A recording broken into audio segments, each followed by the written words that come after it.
Donc maintenant que j'arrive à afficher la donnée des fiches, donc là je viens de créer un compte et j'arrive sur cette fiche qui est vide. Donc là je suis sur la base de données, c'est l'user 793. Et je vais sur fiche user. Donc 793 n'est pas présent, la fiche n'est pas encore créée. Donc la première chose à faire, c'est d'accéder aux inputs. Là j'y ai pas accès. Donc si la fiche est vide, je dois activer les inputs. Donc pour faire ça, qu'est-ce que j'avais fait? Donc j'avais une clé modification. Donc là je suis sur le composant fiche user display. Donc je vais dans le GSX. Ça je le ferme. Voilà, j'y suis. Input, entrer le nom. D'accord, je suis descendu trop bas. Alors oui, je suis descendu beaucoup trop bas. Voilà, c'est ici là. La variable modification. Si elle est à true, j'affiche les inputs. Si elle est à false, j'affiche la donnée de manière classique. Il n'y a pas d'input. Donc là, je fais CTRL-C, CTRL-F, CTRL-V. Je clique sur AB avec le crochet en dessous. Voilà, donc moi, je vais remonter un petit peu. Ok, c'est quoi le 1? D'accord, ça c'est bon. Donc on voit que modification, il vient du StoreRedux modification. Donc c'est là où ça se fait. La clé, elle est ici. Donc lorsque je fais ma première requête get, qui est ici, là, donc je vais chercher la donnée sur la base de données. On avait vu que cette requête, le dispatch, je le faisais depuis la fiche utilisateur, la page. C'est ici, que je ne me trompe pas, fiche user, voilà. Donc là, je fais ma requête, get fiche user, je lui passe l'user ID, le token. La requête ici est exécutée, ça va chercher la donnée. Et donc ça dispatch la donnée qu'il y a ici. Donc la donnée, elle aura cette forme-là. Et comme je l'avais dit, il y a deux cas de figure. Soit il y a de la donnée, donc il y a fiche user data.result.length est strictement supérieur à 0. Soit il n'y a pas de données et je retourne ça. Donc déjà, je vais faire un petit test. On va mettre ici un petit console log pour afficher fiche user data. CTRL-C, CTRL-V. Majal, flèche du bas pour voir ces deux cas de figure. C'est hyper important parce qu'après, ça va se jouer dans le réducteur. Donc pour éviter qu'il y ait trop de choses dans le console log, je vais supprimer ce que j'ai mis dans fiche user display. Voilà. Je vais supprimer les deux console log car on a vu que ça fonctionnait. Donc j'ai plus besoin de ça, c'est bon. Il faudra juste que je contrôle si c'est vraiment utile à la fin quand j'aurai fait toutes les modifications sur le composant. Là je vais écrire à contrôler à la fin pour son utilité. Voilà, parce que là j'en ai absolument besoin, mais en principe j'en ai pas besoin. Donc je vais ici, j'actualise fiche utilisateur. Donc qu'est-ce que l'on voit? Donc là actuellement il n'y a pas de données sur le serveur. Donc j'ai bien la key results et j'ai le length qui est à 0 et j'ai un tableau vide. C'est pour ça que je dis dans ma condition result.length strictement supérieur à 0 car là on voit que j'ai 0. Donc on voit que c'est vide. Et pour mieux visualiser ce que je suis en train de dire, je vais me connecter sur test02 car là il y a de la donnée. Je me connecte. Alors attends, avant ici je vide fiche utilisateur. Et là, qu'est-ce que l'on voit? Dans fiche user data, j'ai bien results et j'ai un array qui est à 1. Donc results, dedans, c'est un tableau, hein. Mais dans le tableau, j'ai un objet JavaScript. Il y a un objet JavaScript avec l'index 0. Donc là, il y a de la donnée. Donc là, on peut un peu mieux comprendre pourquoi j'ai fait cette condition-là. On voit que ça fonctionne très bien. Donc moi, je vais me connecter sur test06.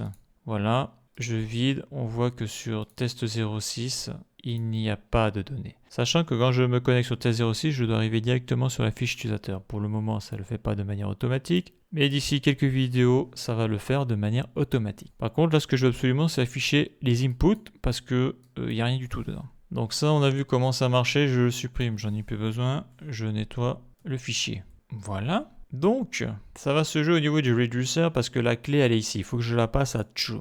Donc, il y a deux cas possibles. Le payload va avoir deux types de données différentes.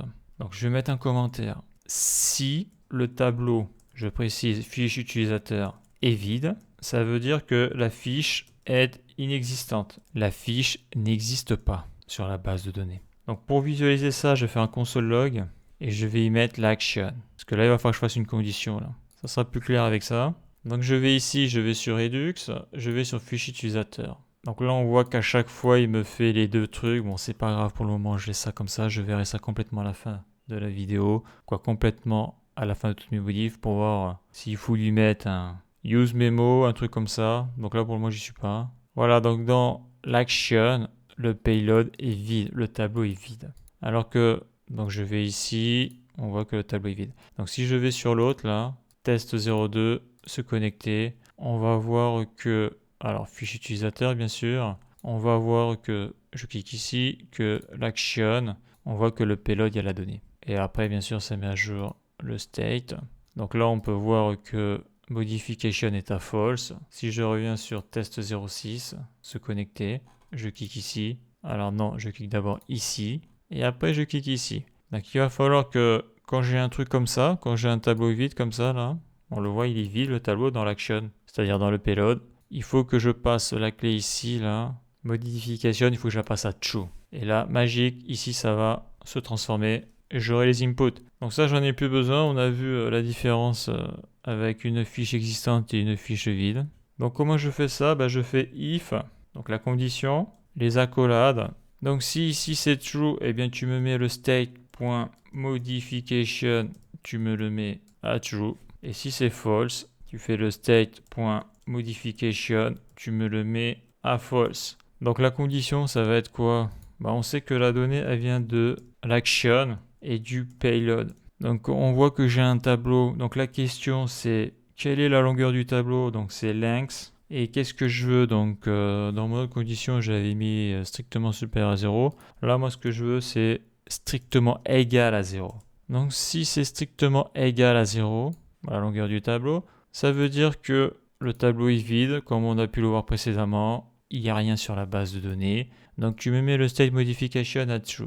Si c'est différent de 0, eh bien tu le laisses à false ou tu le mets à false s'il n'était pas déjà à false. Donc là, théoriquement, ça devrait fonctionner. Je devrais avoir les inputs qui s'affichent pour test 06. Donc je vais sur fiche utilisateur et là, magique. Comme la fiche est vide, j'ai les inputs qui s'affichent. Je me déconnecte, je vais sur test 02, se connecter. Fiche utilisateur, on voit que les inputs ne sont pas affichés parce que le tableau n'est pas vide. Donc je me déconnecte, je vais sur test 06, se connecter. Donc là, théoriquement, je devrais arriver directement ici. Pour le moment, ça ne marche pas. Là, on voit qu'il ne m'a pas initialisé les données de test 06. Ça, c'est fou, ça. Hein, voilà, j'ai actualisé manuellement. Ça, je verrai plus tard. Donc là, maintenant, l'objectif, comme c'est la première fiche, ça va être de mettre les données là. Donc on voit que mes contrôles fonctionnent. Hein, que là, on voit que le bouton ne fonctionne pas. Je clique, je mets de la donnée. On voit que le bouton marche, donc je ne suis pas obligé de mettre une photo, mais là je vais la mettre. Donc là j'ai mis ma photo. Et donc là maintenant le but, ça va être quand tout ça, ça sera bon, ça sera de faire un dispatch d'une action asynchrone pour poster la fiche, pour poster la donnée et créer la fiche sur la table fiche user de la base de données MySQL.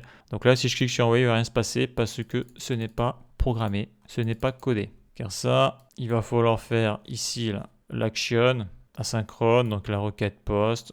Après, il faudra faire le réduceur, bien sûr, pour mettre à jour le StoreRedux. Et bien sûr, il faudra placer ici. Donc ça, c'est pas le change handler, ça sera le send handler pour envoyer la requête. Ça va se faire ici. Donc tout ça, eh bien, on le verra dans la prochaine vidéo.